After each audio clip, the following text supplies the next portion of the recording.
D track ہو گئی ہے. ہم نے یہ نیگیٹیوٹی زیادہ آ گئی ہے. جی obviously جی نیگیٹیوٹی تو زیادہ آئے گی. جب آپ دیکھیں نا جی آج کیا صورتحال ہے, ایک بھائی دوسرے بھائی کے ساتھ بات کرنے کو تیار نہیں ہے. ماں باپ کا احترام جو کہ پہلے ہوتا تھا وہ آج کل نہیں ہے. اور یہ جو ساری چیزیں ہیں انہوں نے کولیکٹیولی لوگوں میں نیگیٹیوٹی پروڈیوس کی ہے. اچھا اس کے بعد اس کا جو ہمیں فروٹ ملا ہے, جو اس نیگیٹیوٹی نے ہمیں جو فروٹ دیا ہے وہ عدم برداشت ہے. آپ دیکھیں چھوٹی چھوٹی بات پہ آج کل لوگ فلیئر اپ ہو جاتے ہیں, لوگوں میں برداشت ہی نہیں ہے, وہ کر ہی نہیں سکتے برداشت. چھوٹی سی بات پہ جرائم جتنے پہلے ہوتے تھے آج آپ دیکھیں آج کتنے ہو رہے ہیں, ڈبل ٹرپل بہت زیادہ ریشو ہے نا جی. تو وجہ اس کی یہی ہے کہ ہم نے اپنے آپ کو ایک دماغی کھول میں بند کر لیا ہے, جس کی وجہ سے عدم برداشت بھی بڑھ رہی ہے. ہم کسی کی بات سننے کو تیار نہیں ہے اور اس کی وجہ سے دیکھیں معاشرے میں بگاڑ ہی بگاڑ پیدا ہو. ٹیکنالوجی نے بھی ڈاکٹر صاحب بگاڑ پیدا کیا کہ نہیں؟ جی obviously جی ٹیکنالوجی نے تو بہرحال بگاڑ پیدا کیا ہے. ہوا یہ کہ جب ہم پرانے دور میں ٹیکنالوجی نہیں ہوتی تھی اور اس کے بعد جب ٹیکنالوجی آ گئی تو ہم لوگ نئے ماحول کے ساتھ ایڈجسٹ نہیں کر سکے. آج آپ دیکھیں کہ بہت سارے, بلکہ میں تو کہتا ہوں زیادہ تر لوگ ہمیں جو ملتے ہیں عام آج کل کے معاشرے میں, ان کو میں اکثر کہتا ہوں کہ یہ لوگ آدھے تیتر اور آدھے بٹیر ہیں. ہم نے نہ تو اپنی ٹریڈیشنل ویلیوز کو پوری طرح چھوڑ سکے, نہ ہی ہم پوری طرح سے ماڈرن ویلیوز کو اپنا سکے. تو یہ جو آدھا تیتر آدھا بٹیر ہے نا, اس کے بعد پھر جو ٹیکنالوجی نے اپنا ترکہ لگ گیا, تو اس کی وجہ سے یقیناً آپ نے درست فرمایا کہ اس میں ٹیکنالوجی کا بہت بڑا رول ہے. کچھ والدین تو ہم سے یہ بھی شکایت کرتے نظر آتے ہیں ڈاکٹر صاحب کہ جب سے یہ اینڈرائڈ سسٹم آیا موبائل میں, اس کے بعد سے ہمارا بچہ نہ ہمارے پاس بیٹھتا ہے, نہ دکھ سکھ شیئر کرتا ہے. اس کی فیلنگ کا بھی فیس بک یا دوسرے جو سوشل ایپس ہیں یوزز, اس سے پتہ چلتا ہے کہ وہ سیڈ ہے, ہیپی ہے, یا کیا اس کے مسائل ہیں. تو ان سے کیسے چھٹکارا پایا جا سکتا ہے؟ دیکھیں یہ جیسے ٹیکنالوجی کی اور یہ جو ایپس کی بات کی ہم نے, یہ جو اس میں نا ایک آج کل یہ تو فل فلیج نفسیاتی مرض میں بھی کچھ لوگ مبتلا ہیں. اس کو ہم یہ ایڈکشن کہتے ہیں. یہ جیسے کسی کو کسی نشے کی ایڈکشن ہو جاتی ہے نا, یہ آج کل ماڈرن نشہ ہے, یہ ایک ایڈکشن ہے کہ ہر وقت بچہ جو ہے وہ اپنے موبائل پہ لگا ہوا ہے یا ٹیبز مختلف طریقوں سے استعمال کر رہا ہے. تو اس میں ایک حد تک ایڈکشن کا بھی ایلیمنٹ آ گیا. اس میں ہمیں اس کا جو چھٹکارا ہے وہ بچوں کو پیار سے ساتھ لگانا پڑے گا, کیونکہ اس میں اس کی اگر آپ نیچر دیکھیں نا, جو ایپس کی اور اس طرح کی یہ جو موبائل ٹیکنالوجی ہے, اس کی اس طرح کی نیچر ہے کہ یہ انسانی فطرت کو بڑا اٹریکٹ کرتی ہے. ہر شخص, بچے تو بچے, بوڑھے جن کے بچپن میں ٹیکنالوجی نہیں ہوتی تھی, انہوں نے بڑھاپے میں موبائل استعمال کرنا شروع کیا. اچھا ان کو بھی ایڈکشن ہو گئی, وہ بھی ہر وقت دیکھیں تو فیس بک پہ لگے ہوئے ہیں یا دوسری تیسری چیزیں استعمال کر رہے ہیں. تو اس میں پیرنٹس کو اگر اپنے بچوں کو اس ایڈکشن سے باز رکھنا ہے تو پیرنٹس کو ذرا تھوڑا سا ٹریڈیشنل رول سے ہٹ کے ان کو تھوڑا سا ماڈرن طریقے پہ آنا پڑے گا. جی ماڈرن پیرنٹس بننا پڑے گا. اپنے آپ میں پیرنٹس کو بچوں کے تئیں ذرا برداشت پیدا کرنی ہوگی, ان کو پیار سے ساتھ لگائیں. اور یہ بڑی آپ نے خوبصورت بات کی ہے جس میں یہ بھی ایڈ کرنا چاہوں گا کہ دیکھیں بچوں, آج کل کے جو بچے ہیں نا, ان کو آپ 50 سال والے پہلے والے بچوں کی طرح نہیں ٹریٹ کر سکتے. معاملات نہیں ہو سکتے جیسے ہمیں چھتر بھی پھر جاتا تھا, اس طرح کے معاملات نہیں ہو سکتے. ڈاکٹر صاحب یہ فرمائیے گا کہ ایک گیمز بھی کچھ ایسی آئی تھی جن کی ایڈکشن اس حد تک ہوگی کہ لوگ خودکشیاں بچے کرنا شروع ہو گئے اور والدین نے ڈر کے اس پہ ان کو منع کرنا بھی شروع کر دیا. پب جی اس کی ایک مشہور مثال تھی. اب ان کو چیزوں پہ قابو کافی حد تک پا لیا گیا ہے, کیونکہ کتنے سارے سائیکالوجسٹ تھے, آپ کی کمیونٹی کے ڈاکٹرز تھے, جن کو میڈیا نے بالکل پرائم ٹائم پہ جگہ دی کہ شاید معاشرے میں کچھ ابھی بھی بگاڑ ہے, اس کو کیسے سیٹ کر سکتے ہیں؟ جی اس میں ایسے ہے کہ بچوں کو آپ پازیٹیو اور ہیلدی ایکٹیویٹیز کی طرف لگائیں. ہوتا یہ ہے کہ ہم یہ سمجھتے ہیں کہ شاید جیسے بچے ہماری زندگی گزار رہے ہیں ویسے ہی ان کی زندگی گزرتی رہے اور ان کو ہم ڈانٹ ڈپٹ کر کے شاید غلط جو رستے ہیں ان سے محفوظ رکھیں. نہیں, آج کل ایسے نہیں ہو سکتا.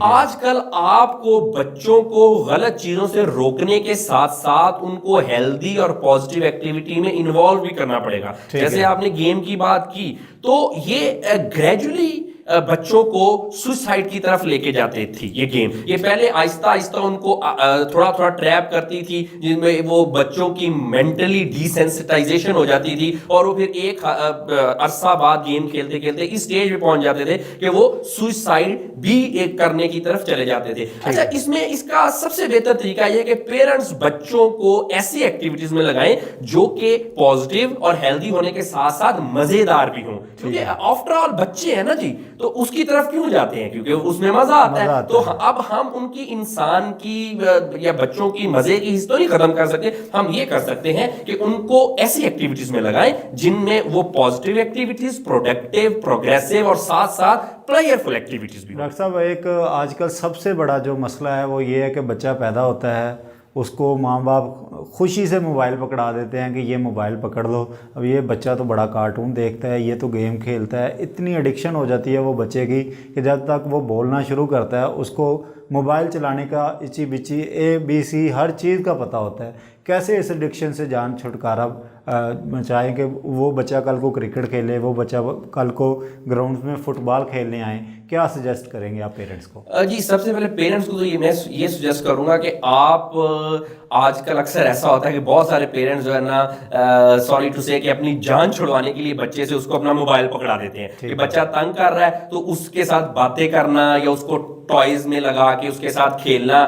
وہ کیا کر رہے ہیں جی کہ مدر نے اس کو ایک موبائل پکڑا دیا اور خود بھی موبائل پہ لگی. فادر جو ہے جی وہ پہلے جی کام سے گھر پہ آئے, اس کے بعد جی انہوں نے بھی بچوں کے ساتھ کھیلنے کی بجائے انہوں نے اپنا موبائل کھول کے بیٹھ گئے. تو یہ ہم بچوں کو جیسے ہم ان کی اپ برنگنگ کر رہے ہیں شروع سے ہی ہم ان کو ایڈکشن کی طرف لے کے جا رہے ہیں. اس میں بچوں میں اگریسو بیہیویئر پیدا ہوتا ہے موبائل وغیرہ زیادہ استعمال کرنے سے. تو پیرنٹس کو چاہیے کہ سٹارٹ عمر سے ہی آپ اپنے بچوں کو ٹائم دیں. اگر بچوں کی ایڈکشن ختم کرنی ہے تو سب سے پہلے پیرنٹس کو اپنی ایڈکشن ختم کرنی پڑے. بالکل ٹھیک ہے جی. ڈاکٹر علی اجمل صاحب سے ہماری گفتگو کا سلسلہ جاری ہے. ناظرین یہاں پہ لیتے ہیں ایک چھوٹا سا بریک کے بعد دوبارہ حاضر ہوں گے.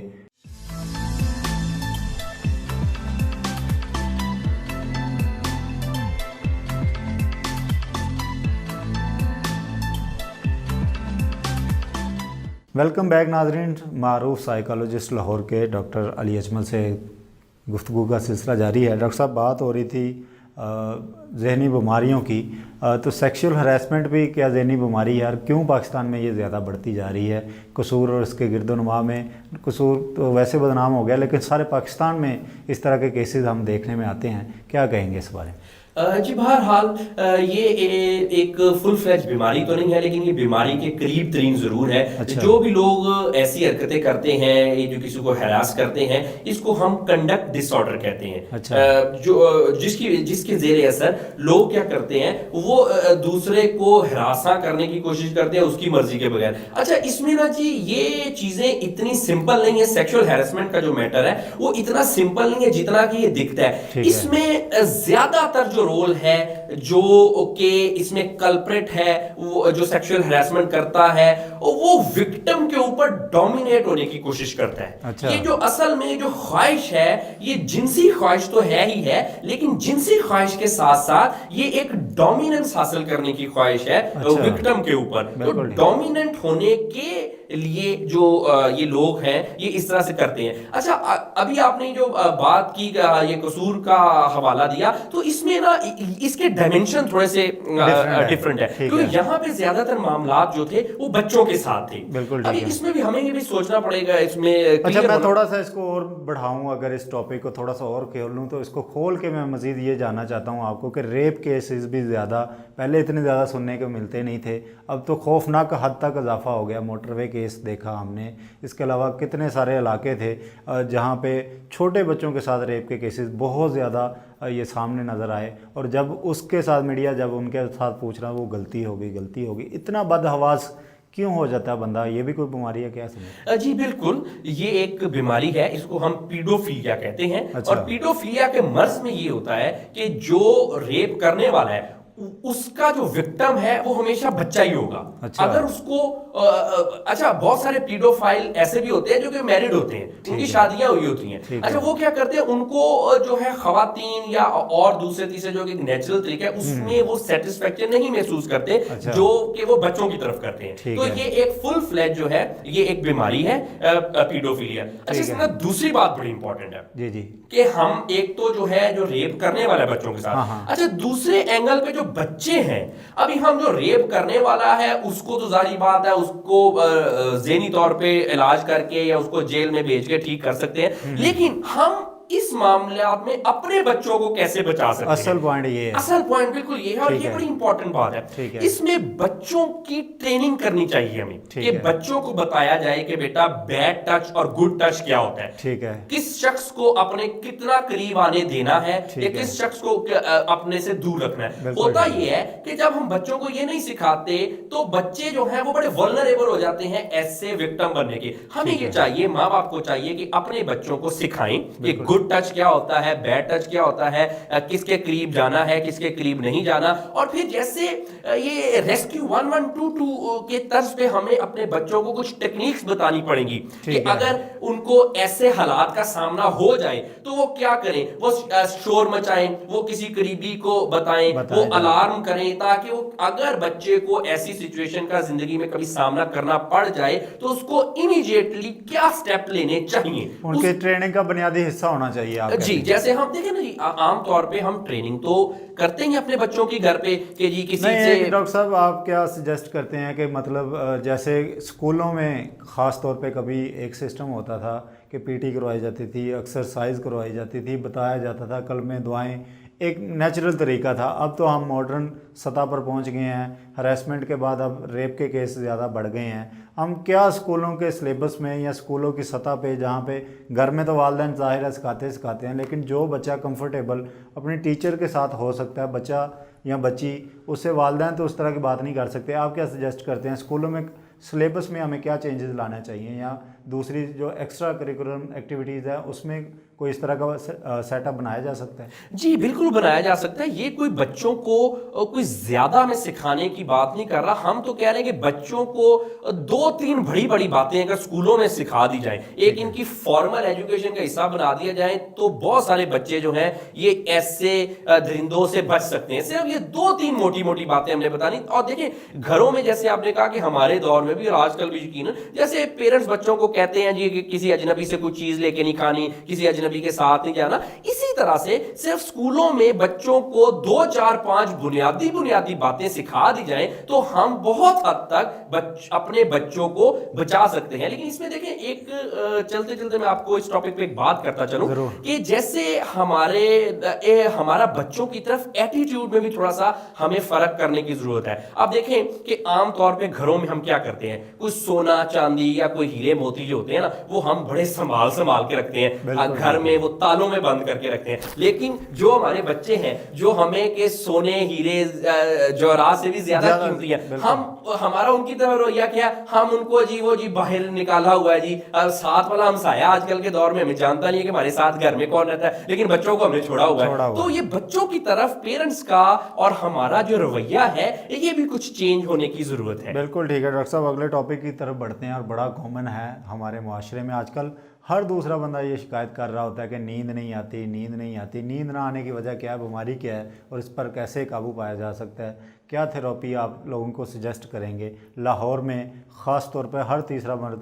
میرا خیال ہے اس میں لازمی شکار ہوگا. کیا کہتے ہیں آپ؟ جی بالکل آپ نے درست کہا کہ بہت سارے لوگ اس کے یقیناً شکار ہیں. اس میں ایک تو ہے نا جی کہ اس کو ہم سلیپ ڈس آرڈرز, ایک جنیرک ٹرم ہے ایسی چیزوں کے لیے جس میں کوئی 2-3 چیزیں ہوتی ہیں کہ یا تو اگر آپ کو نیند نہیں آ رہی یا نیند آ رہی ہے تو وہ نیند برقرار نہیں رہ پا رہی, ہم جاگ جاتے ہیں رات کو, یا پھر کسی نے کوئی ایسا خواب دیکھ لیا اس سے اس کی نیند ڈسٹرب ہوگی. اور اس میں سلیپ واکنگ, سلیپ ٹاکنگ جو ہے یہ بھی ایک ذہنی امراض امراض کی ہی طرف اشارہ کرتی ہے. تو اس میں زیادہ تر لوگ جو کہ نیند کے اس طرح کے عارضے میں مبتلا ہے وہ سٹریس اور انگزائٹی کی وجہ سے ہیں. اگر آپ کو وقتی طور پہ بھی آپ نے کہا نوٹ کیا ہو کہ اگر وقتی طور پہ بھی ہمیں کوئی سٹریس یا انگزائٹی ہو تو اس کا ڈائریکٹلی ایفیکٹ یا تو ہماری بھوک پہ ہوتا ہے یا ہماری نیند پہ ہوتا ہے. تو کوشش یہ کرنی چاہیے کہ آپ اگر اپنی نیند کو بہتر بنانا چاہتے ہیں تو کوشش کریں کہ اپنے آپ سے یہ وعدہ کر لیں کہ جب میں نے بیڈ پہ جانا ہے تو باقی ساری چیزیں میں نے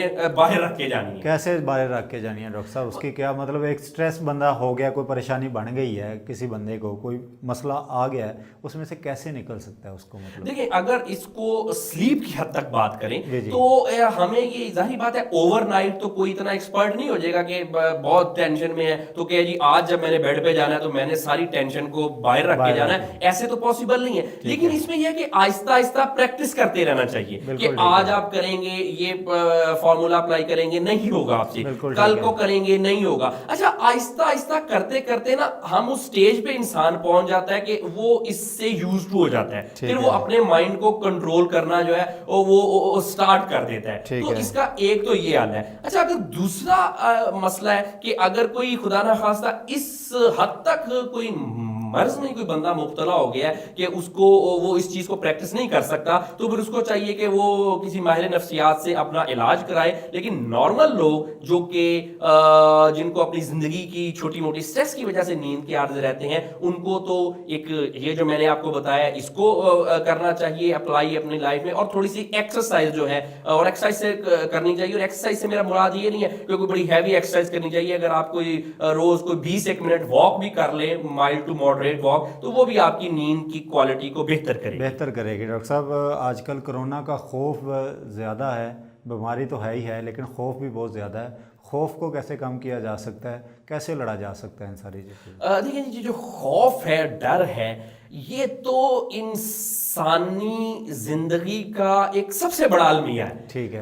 خوف اچھا اس سے پہلے کہ کرونا پہ آؤں میں آپ کو ایک ون لائنر خوف کے بارے میں بتا دوں کہ دنیا میں سب سے زیادہ جس چیز سے ہمیں خوف کھانا چاہیے نا وہ خوف ہے. ٹھیک ہے. کیونکہ ہمیں خوف سے ڈرنا چاہیے. اچھا یہ اتنی کوئی خطرناک چیز ہے نا جی جو خوف ہے. ٹھیک ہے. اچھا جس کی وجہ سے خوف ہوتا ہے نا وہ چیزیں اتنی خطرناک نہیں ہے. خوف جو ہے یہ سب سے بڑی خطرناک چیز ہے. یہ کیا کرتی ہے؟ یہ انسان کی صلاحیتوں کو ڈم کر دیتی ہے، انسان کی جو فیصلہ کرنے کی قوت ہوتی ہے اس کو خراب کر دیتی ہے. یہ جو خوف مینٹلی ڈس آرڈر ہو گیا تو بندہ کسی کام کا نہیں رہا. obviously جی اگر آپ دیکھیں نا اگر ہم خوف میں کوئی فیصلے کریں گے تو یقینی طور پہ وہ فیصلے کوئی پروڈکٹیو نہیں ہوں گے. بالکل ٹھیک ہے. تو خوف کو سب سے پہلے تو یہ ہر انسان کو یہ سمجھ لینا چاہیے کہ دنیا میں اور اپنی زندگی میں سب سے زیادہ جو آپ جس سے آپ کو ڈرنا چاہیے وہ ڈر ہے. اب اس میں جیسے آپ نے کرونا کی بات کی تو یقینی طور پہ آپ نے بالکل درست فرمایا کہ کرونا شاید اتنا بڑا مسئلہ نہیں تھا جتنا لوگوں میں یہ خوف کا ایلیمنٹ بیٹھ گیا. بہت سارے لوگوں کو کرونا ہوا. اچھا وہ کرونا سے تو نکل آئے لیکن کرونا کے خوف کی وجہ سے ان میں سے زیادہ تر کو ہارٹ اٹیک ہو گیا. بالکل ٹھیک ہے. بہت سارے لوگ جو ہیں انپریسیڈنٹڈ لیول پہ یہ کرونا کے دوران لاک ڈاؤن کے دوران جو نفسیاتی بیماریاں ہیں وہ بہت زیادہ ہو گئی اور یہ سارا کا سارا کرونا کے خوف کی وجہ سے ہوا. اچھا اب اگر جیسے کہ ظاہری بات ہے ویورز بھی جانتے ہوں گے کہ کرونا جو ہے اس کی ویکسینیشن تو اب آئی ہے اور مینلی کیونکہ یہ ایک وائرل ڈس آرڈر ہے ہم نے اس سے اپنے امیون سسٹم سے ہی نکلنا ہوتا ہے. تو جو ہمارے امیون سسٹم ہے انسان کا امیون سسٹم جو کہ اس کو بیماریوں کے خلاف لڑنے کی اس کو قابل بناتا ہے. امیون سسٹم کے لیے سب سے زیادہ جو خطرناک چیز ہے نا وہ بھی خوف ہی ہے. خوف اور سٹریس جو ہے نا وہ تو انسان کے امیون سسٹم کو تباہ کر دیتا ہے. کرونا نے شاید کچھ بھی نہ کرنا ہو آپ کا، شاید کسی بندے کا شاید کچھ بھی نہ کرنا ہو اگر اس کا امیون سسٹم انٹیکٹ ہے، لیکن اس کا ڈر اور اس کا خوف جو ہے وہ آپ کے امیون سسٹم کو انٹیکٹ نہیں رہنے دیتا اور انسان جو ہے وہ کرونا یا اور بھی دوسری بیماریوں کی طرف زیادہ vulnerable ہو جاتا ہے. اب جو آپ بات کر رہے تھے کہ اس سے کیسے نپٹا جائے تو اس کو جتنا کوئی انسان جلدی سمجھ لے کہ خوف کچھ بھی نہیں ہے، خوف ایک یوٹوپیا ہے. یقینی طور پہ کچھ خوف ریئلسٹک بھی ہوتے ہیں لیکن more than 90% جو ہے کسی بھی انسان کی زندگی میں جو خوف ہے وہ بالکل بیس لیس ہوتے ہیں, ان سے ہمیں ڈرنے کی ضرورت نہیں ہوتی more than 90%. تو ابھی آپ خود ہی دیکھ لیں کہ آپ کتنا زندگی میں بغیر وجہ ڈرتے رہے. بالکل. تو جب آپ نے ڈرنا ختم کر دیا, آپ نے آپ کو سمجھا لیا کہ جی 90% جو خوف ہے یہ تو بالکل کوئی خوف ہے ہی نہیں, میں نے خود ہی سوال کرنا اور خود ہی جواب دینا اور اپنے ذہن کے خول میں نے یہ خوف بنایا تھا, تو تب آپ خوف سے بھی نکل جائیں گے اور آپ کا امیون سسٹم بھی انٹیکٹ رہے گا, اور پھر یہ کورونا اور دوسری بیماریوں کے ساتھ بھی ہم اچھی طریقے سے لڑ سکیں گے. بالکل ٹھیک ہے ڈاکٹر علی اجمل صاحب, آپ نے ڈبیٹ آر کی ٹیم کو وقت دیا, بہت شکریہ آپ کو. ناظرین, آپ نے ڈاکٹر علی اجمل کی گفتگو جانی, امید ہے آپ کو پسند آئی ہوگی. ابھی تک کے لیے اتنا ہی, ہمیں دیجیے اجازت. اللہ حافظ.